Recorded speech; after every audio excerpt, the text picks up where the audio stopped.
The Indian Prime Minister will be on a state visit to the United States from Wednesday to Friday this week. This will be the first visit of Prime Minister Narendra Modi to the US after the inauguration of the second presidential term of President Donald Trump.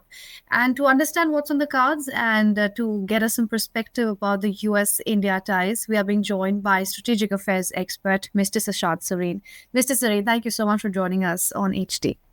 Thanks for having me. Now, of course, we have so much to discuss. Let's first give the HT audience a sense of what it means for the Indian Prime Minister to visit the US within the first month of Donald Trump taking office. Also, please tell us a little about the personal rapport, if at all it has changed since 2017.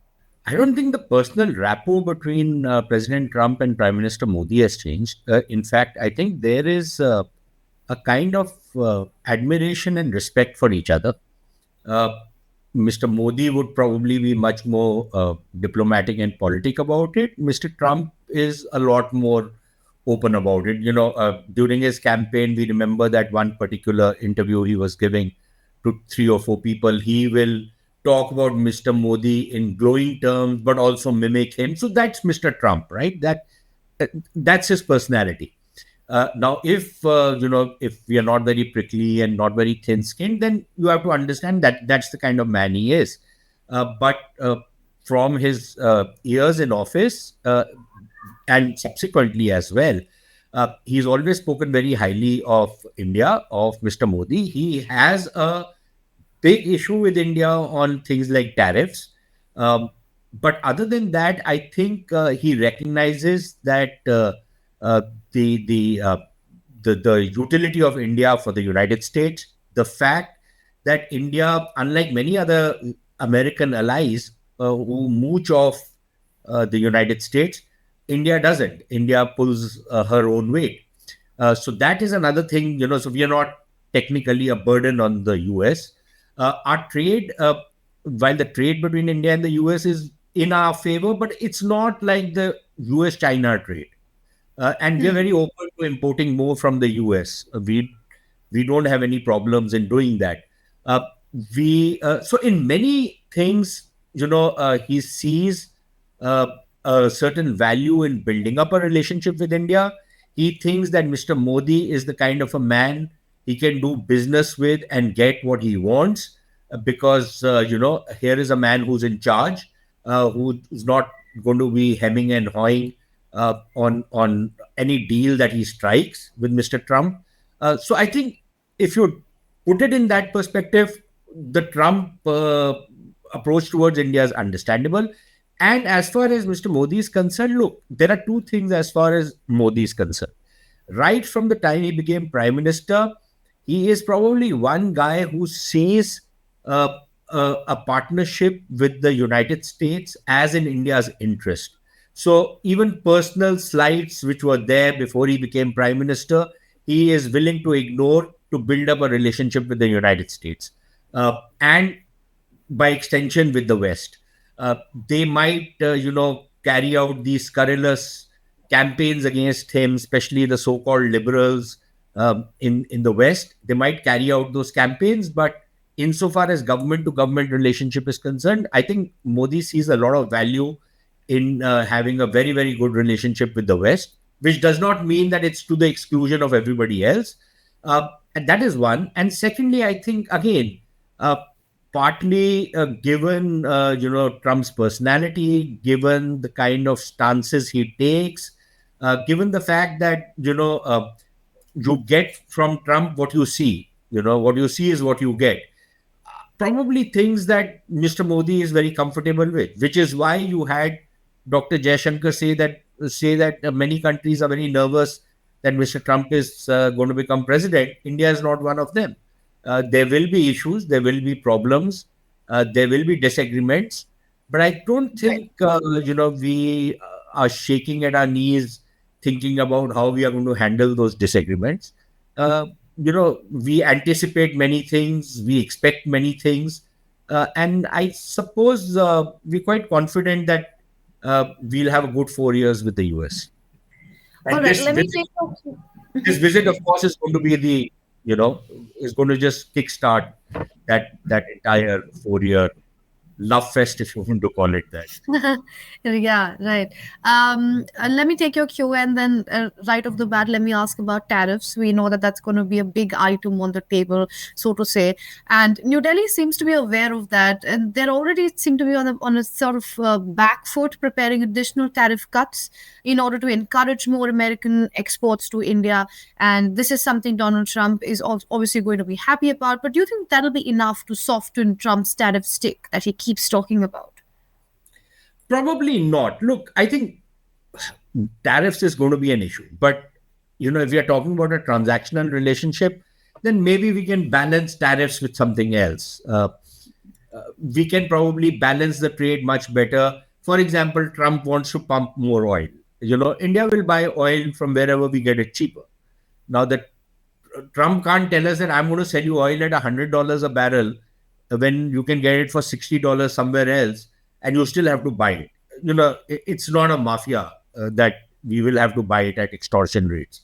So if American oil is cheaper and its landed cost is cheaper, why should we have a problem in buying American oil or gas for that matter? Now, that is one. There is going to be a lot of defense cooperation, at least that's on the anvil, that's being expected. Uh, that will help in kind of balancing some of the trade imbalances which currently exist. Look, I think Trump and his people need to understand that you cannot have balanced trade throughout. Okay. You can't have a dollar for dollar balance. There will be some imbalances. Now, those imbalances should not be of a predatory nature, as is the case with China. And they should not be as a result of unfair trade practices. Now, in India's case, some of the tariffs that we have levied, frankly, I don't see how we can really justify those. After almost 30 years of economic liberalization, if we still need to keep protecting some of our industry, then I don't think that's the correct thing to do. I think there's a problem. The industry also needs to pull up its socks and become competitive. Most Indian industry is able to stand on its own 2 feet, perhaps not against China because of the kind of unfair trade practices that happen, but I think against the Americans and everybody else, we'll be able to do it. So imposing some of the kind of tariffs we have, I think a correction in that will improve the state of our own industry. So personally, I don't have any problem against it. Secondly, on some of the products where there are not just tariff barriers, there are also non-tariff barriers. For example, on some of the GMO foods, some of the other stuff which the Americans sell. Uh, the jury is still out on how safe these are, how good for health these are. So I think we can have some issues on that particular count. Uh, and again, we will have to, and we really need to actually make our agriculture sector much more productive and much more competitive. But, given the kind of lobbies that exist in India, one of the things that the farm laws was going to do was make our agriculture a lot more productive and a lot more competitive. Now that the farm laws have been scrapped, we'll have a bit of a problem on that because a lot of the Trump support comes from what is the farm lobby in the United States. So I think we need to be careful on that. There will be certain other pressures from the tech giants who seem to have suddenly, apart from Elon Musk, who was on the Trump side, some of the other tech giants have simply switched sides, and they've gone, they're willing to swing with whoever is in power. Uh, but there could be certain pressures that could come on India on our insistence on data centers inside India. Some of the other security criteria that we are demanding. There will be, people like Elon Musk and all breathing down our neck on Starlink and some of the other satellite-based platforms that they're trying to get into India. There are security implications of that. I think we cannot afford to be cavalier about those security implications. But like I said, those are things that will have to be negotiated. You just don't, Right. uh, just to appease Mr. Trump, you don't say yes. So I think there is a case for some correction in the tariff structures that we have. I think some of it has already been done in the budget, whether it's in anticipation of Mr. Trump or for reasons of our own is another matter. But some of those tariff corrections have already come. Some Right. more can be made, and some of that can happen, in a as a kind of a bilateral trade deal, which we could have with the United States, uh, which which is not a bad thing. And of course, if we can balance it with providing a very good uh, investment climate, because we are trying to attract industry into India.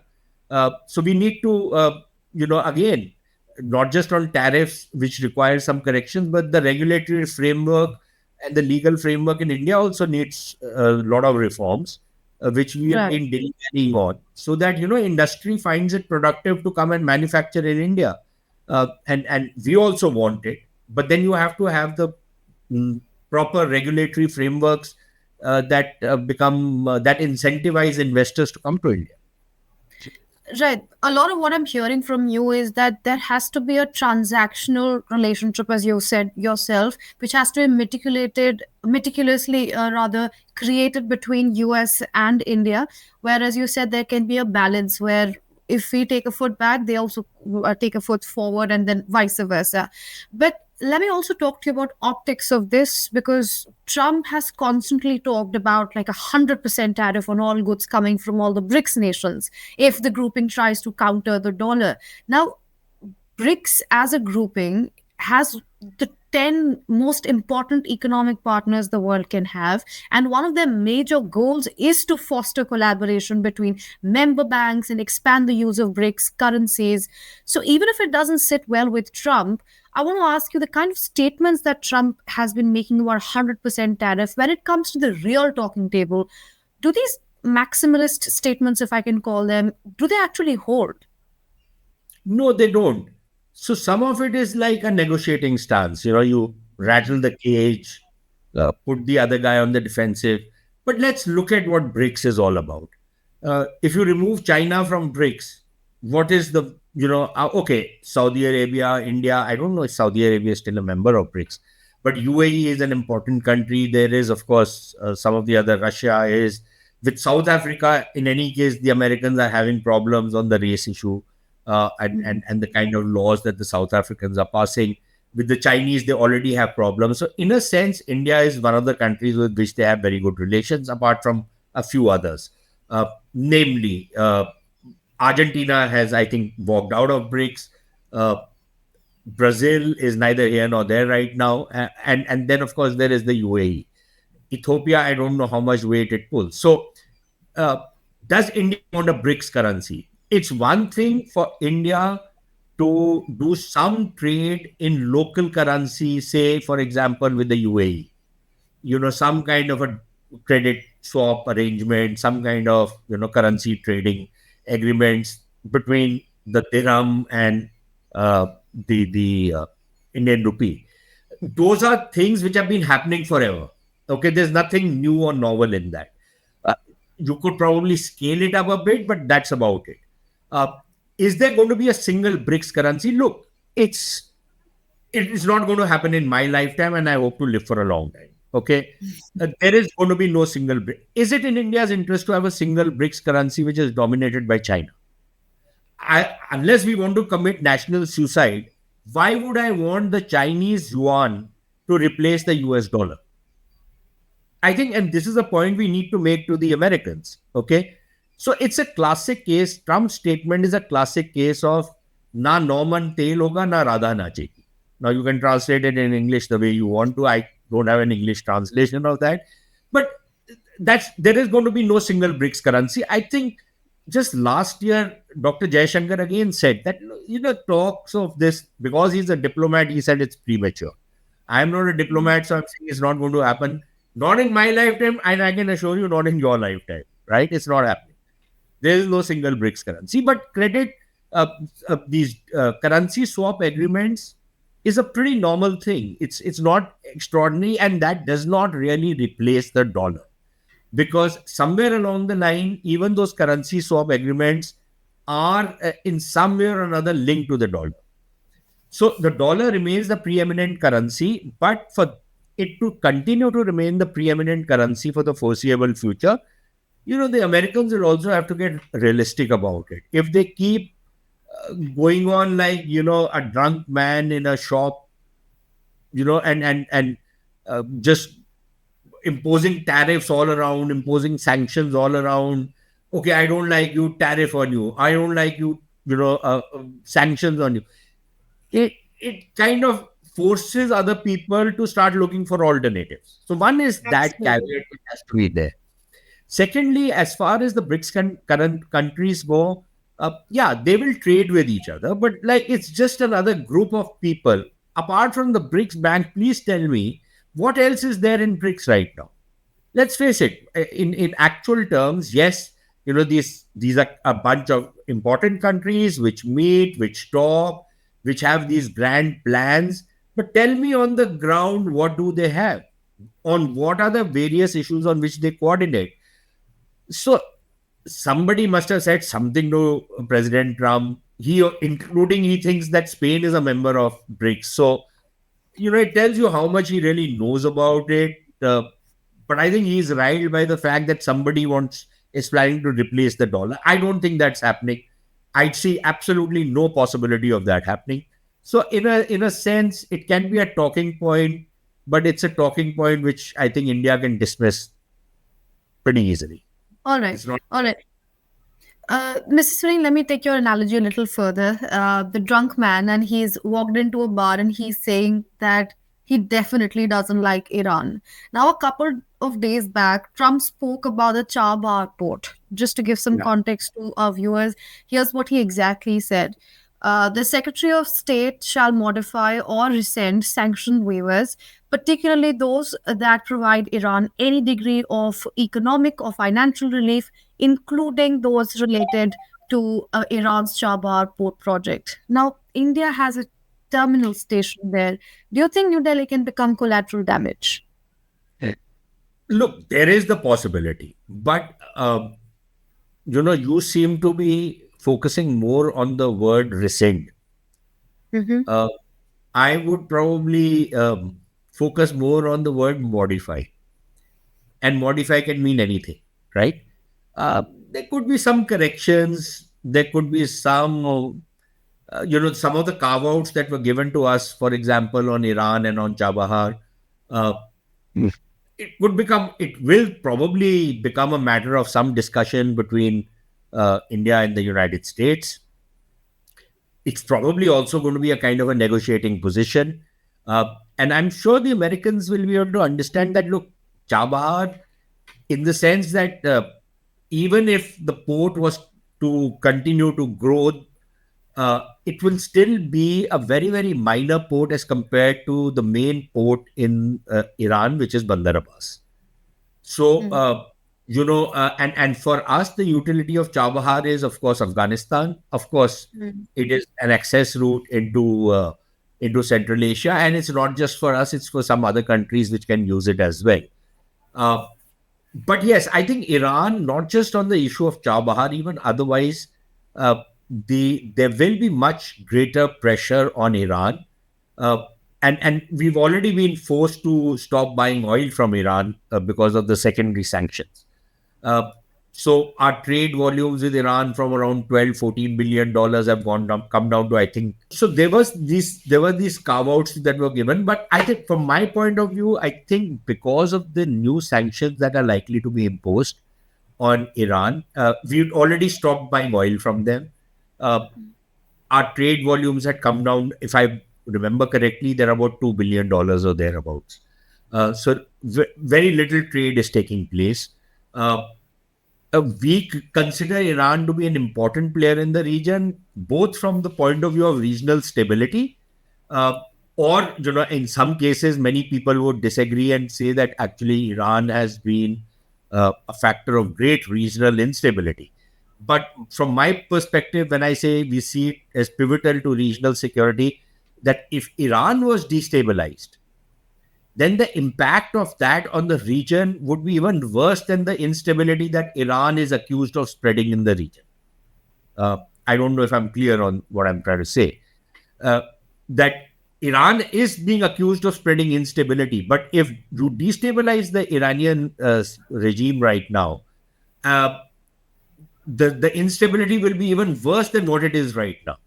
And this time it will not just stay limited to the Middle East. It probably spreads into our part of the world as well, and that is something we would like to avoid. But at the end of the day, somewhere along the line, we have to also understand that uh, you know we are not going to get our hands burned in the fight between different Hmm. people. So we will have to tread this line very carefully, because we have a lot of things going on with Iran in the strategic and political terms. But we'll have to see how far we can go with them because of the American pressure. Because at the end of the day, let's face it, given our trade relations with the US, given our political and diplomatic relationship with the United States, uh, it there is no comparison between our relationship with Iran and with the US, and it's not just the US that we are dealing with. That we are dealing with that entire Western ecosystem dominated by the US. We are not Hmm. going to jeopardize that for the sake of Iran. I think we need to be extremely clear on that count. So it will be a difficult and it will be a difficult tightrope walk for us, but it's something that I think there is a recognition that this is going to come. But on Chabahar, there doesn't seem to be a lot of worry in the government. People are saying that we'll see, let's see, let the talks begin. We'll see Yeah. how they progress and proceed, and accordingly we'll be able to, you know. You mentioned China earlier. How do you see Trump approaching the Quad grouping, given it has India and US already, and it could be a strategic tool to counter China? Look, I think it was during the Trump administration that Quad became a lot more important than what it had been until then. I think he injected new life in the Quad system. So I don't see him undermine Quad at all. In fact, there would be some people who would be probably concerned about how much further he wants to take Quad. For now, we are a little shy of getting into some kind of an alliance arrangement or a military alliance arrangement insofar as Quad is concerned. We are talking about partnership and all sorts of other things, but we are a little shy of getting into any kind of alliance, a military alliance arrangement. Uh, to We don't know whether the Americans want to push Quad in that particular direction. So we'll have to see how that plays out. Uh, but look, let's face it. Already we are seeing that uh, it's not just the Israeli prime minister who's gone to the United States. It's the Japanese prime minister also who's gone out there, Hmm. and the third guy who's going is going to be Mr. Modi. So two of the four quad of the three other quad members have already been are going to go and meet Mr. Trump in the very first month of his taking office. So I think that tells you about the importance that he's placing on Asia, number one, number two on India and Japan, and I think Australia also fits in very well in this entire scheme of things. So I my my in a sense my concern is how much further the Americans want to take Quad, and in what direction do they want to take it. Whether we like it or not, we can keep talking about equality and stuff like that, uh, but we have to recognize the Americans are going to be the top dogs in this particular arrangement, and how much of it are we willing to accept, uh, and what is going to be our share in this entire arrangement. Are we ready to go in for a military kind of an alliance, or we would say that okay, fine, you guys make the military alliance, but we will be there in a kind of a supporting role.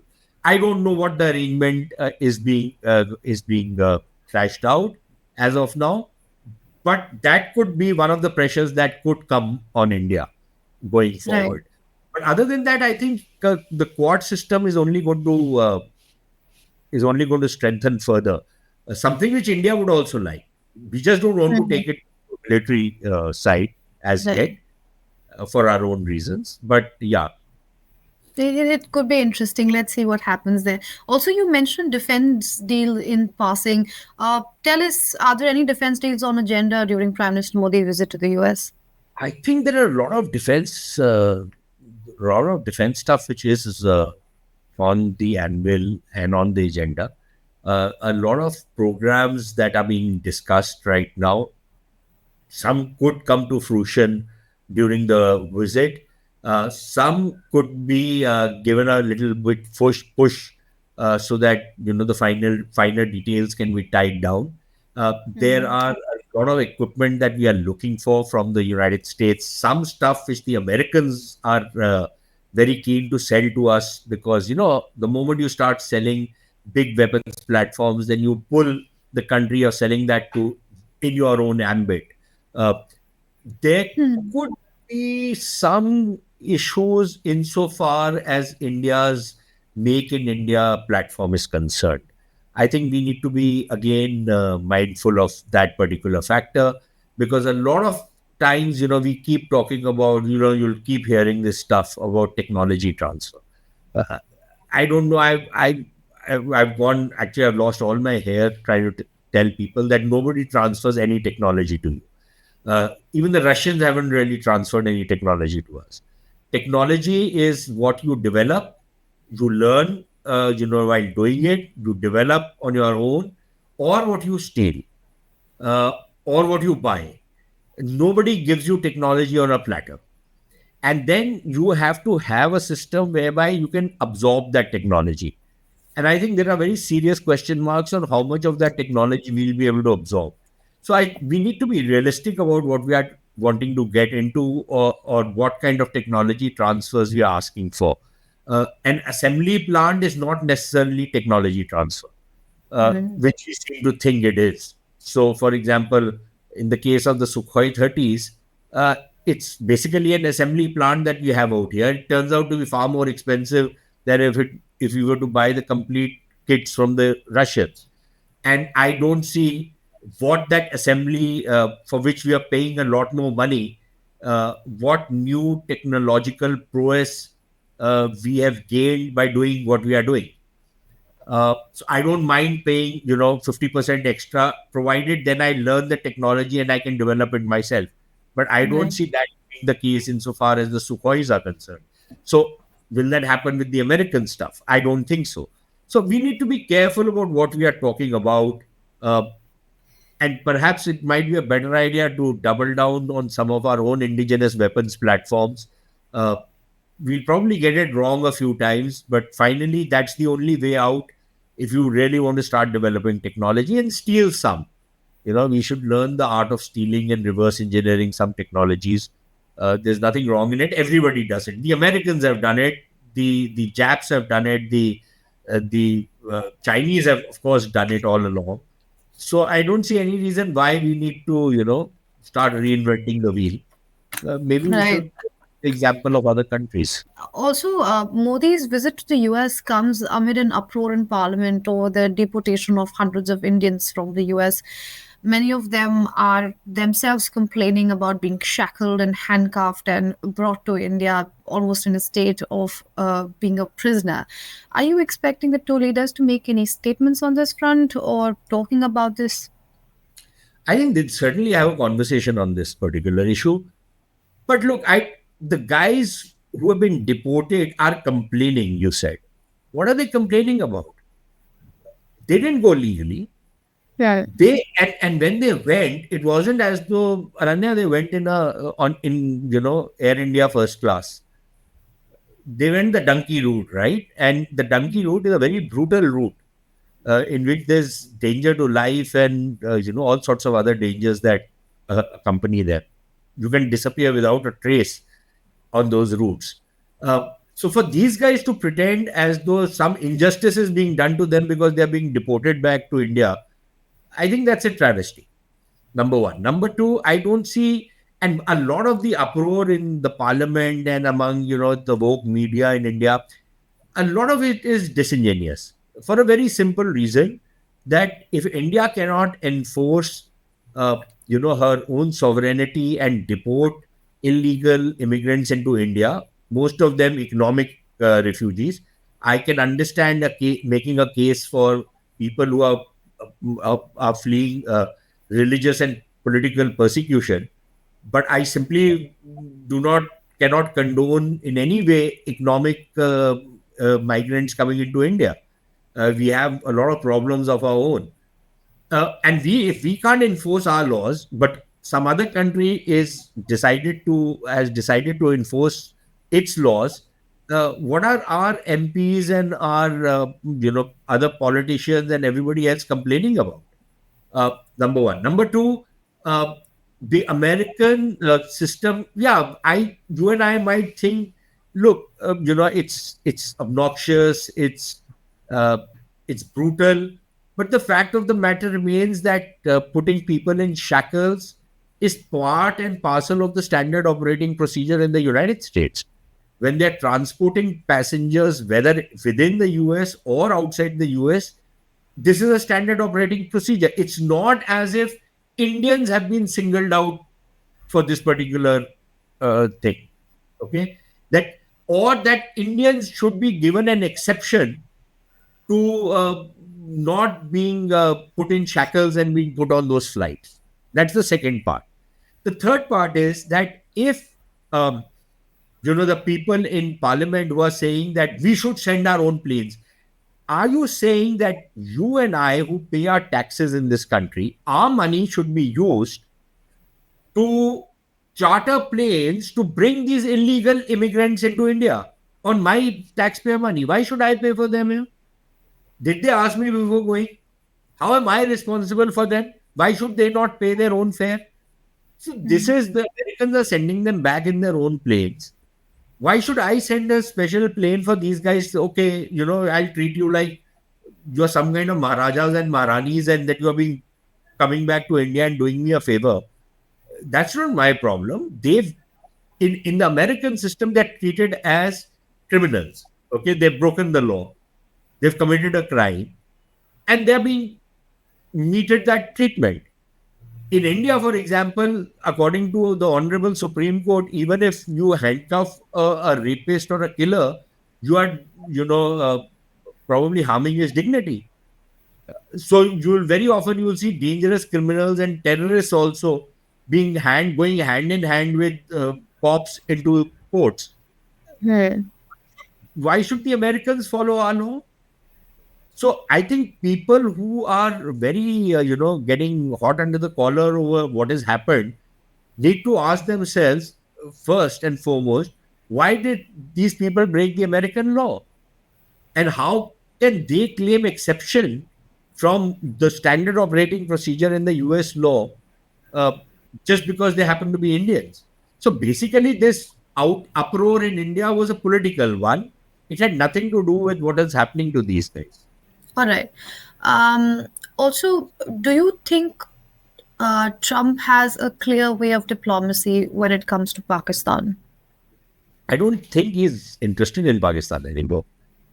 Because look, at the end of the day, he'll take out his calculator and ask, what's in it for me from Pakistan? What does Pakistan offer me? What the Pakistanis are trying to offer him right now is war on terror. And Trump's approach is going to be, look, number one, these Taliban were your babies. You stabbed us in the back. You are a treacherous ally. And now you want that because the same guys are now, giving you the treatment, that I should come to your assistance. Why should I do it? What's in it for me? What are you offering me?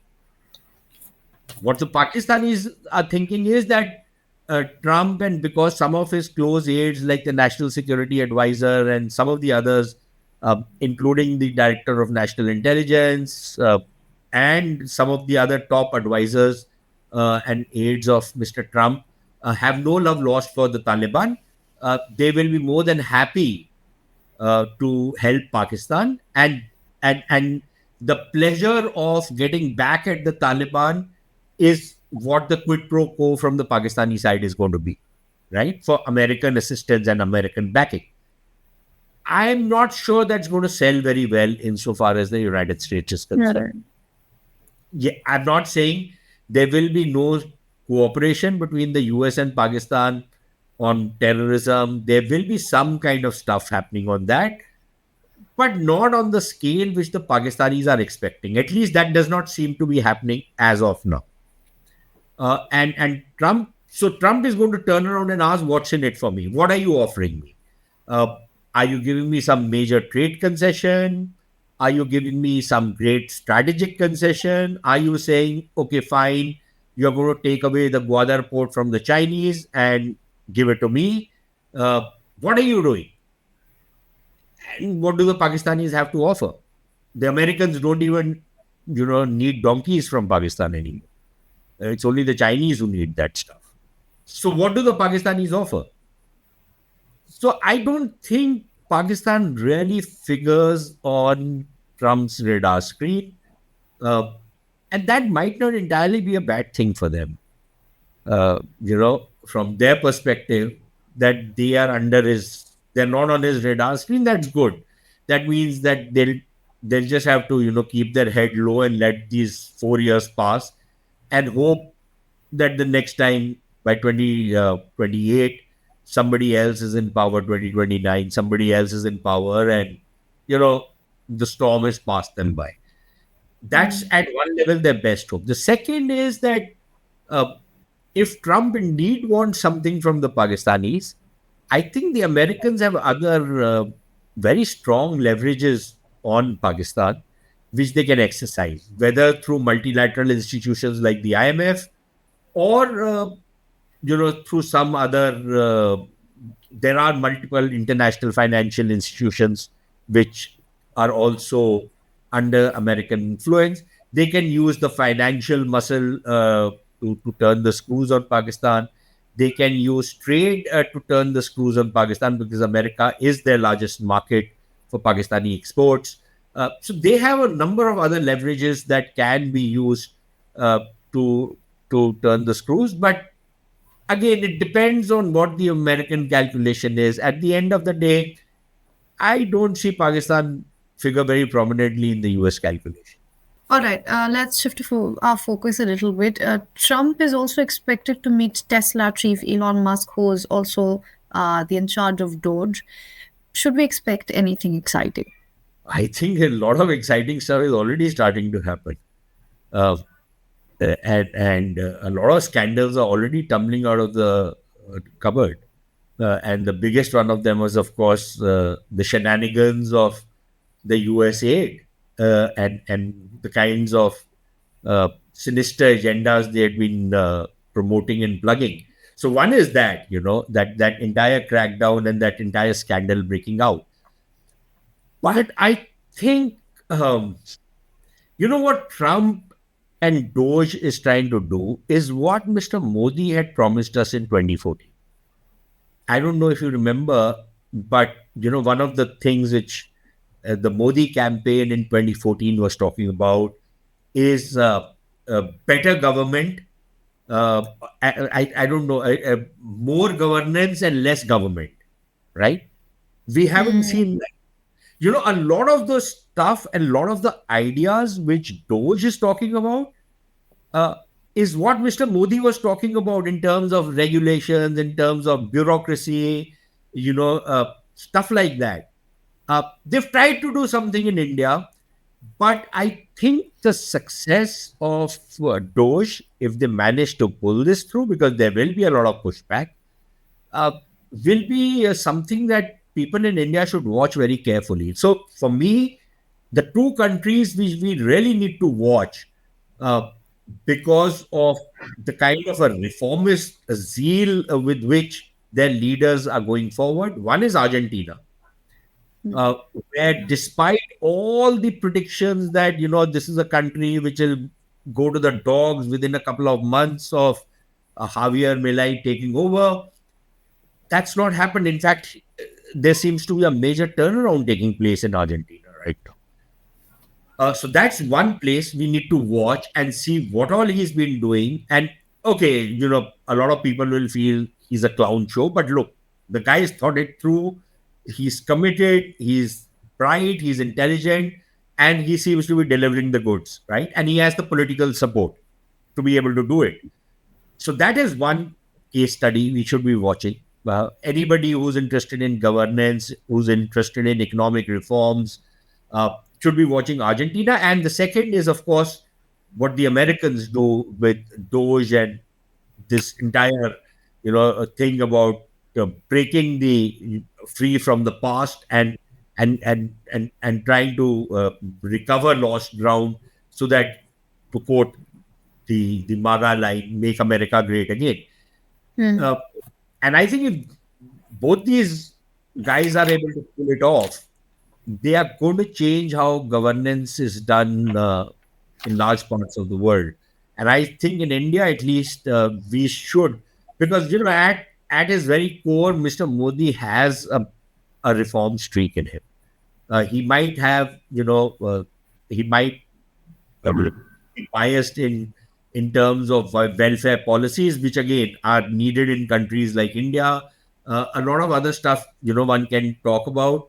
But I think at the heart of it, he understands the need for reforms, which is why he was talking about it right in the beginning. Somewhere along the line, if you look at the kind of reforms that have been brought in or was sought to be brought in through farm laws, for example, the laws that have been brought in to clean up the financial system, uh, the banks, cleaning up the balance sheet of banks, making them more stable, the kind of fiscal responsibility that has been shown by this government, despite elections, despite COVID, we haven't seen any responsibility that we've seen in most other countries, including in the West. Uh, if you look at that, uh, I would say that maybe in the next year or so, uh, if things work out in the US and in Argentina, I think Mr. Modi should, reclaim that that moniker which he had earned at one point of time, that he is the destroyer of obstacles. That is what he needs to start doing. And that is something that will bring in a lot of investment into India. That is what Yeah. will, bring manufacturing back to India. But we need to get rid of those regulatory frameworks, because being a businessman, being an industrialist in India is probably the most difficult job in the world. The amount of regulations that you have to go through, the amount of harassment that the inspector Raj in India inflicts on the productive classes, especially industrialists and manufacturers. I think it's crazy that you still have some manufacturing left in it. I think Elon Musk will agree with you on that. He keeps talking about it.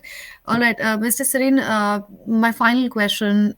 Given that we have Make in America in US and Make in India by Modi here, in your view, what do you think India should be extra careful about when it comes to relations with the US in the next 4 years?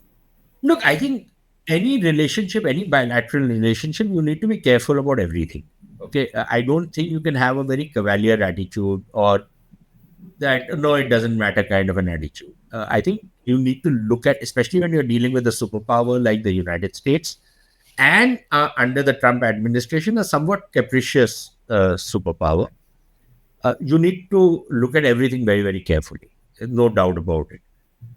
That is one part of it. The second is that uh, I think the endeavor needs to be to find common ground. There will be areas in which we might have to concede certain things to the Americans. Again, that's how negotiations happen. Um, there will be things that we will seek concessions from them. My my my worry at times is that very often the concessions we offer are far more permanent than the concessions we seek. Number one. Number two, the concessions we offer are uh, are probably a lot more strategic than the concessions we seek, which are a lot more tactical. We've seen that happen, for example, with the Chinese in our negotiations with them. Uh, I know a lot of diplomats will get triggered by what I'm going to say next, but I'm suppose you know, I've cultivated the art of triggering people. But some of the agreements that were signed with the Chinese, are laughable. If you look at uh, it, it, it, it betrays a kind of a naivety on the part of the Indians, uh, that they never imagined that, look, maybe the Chinese are not going to live up to their commitments, and then what? What's your fallback position there? Uh, and they were not even clearly thought out. So somewhere along the line, you came up to a point and then you said, okay, fine, then we'll see what will happen.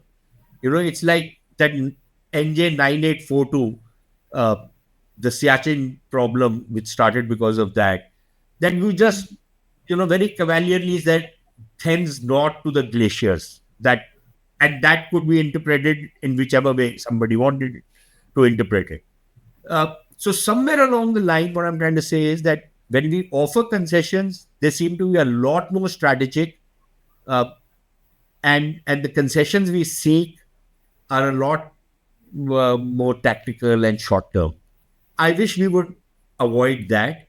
Baki, look, everything else is transactional. Okay, so it's a matter of how you negotiate a particular deal.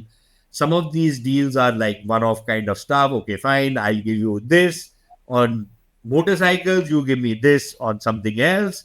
Uh, so we need to be very careful, but we also need to ensure that while being careful, we don't let it become a deal breaker, Right. because Trump wants a deal and so do we.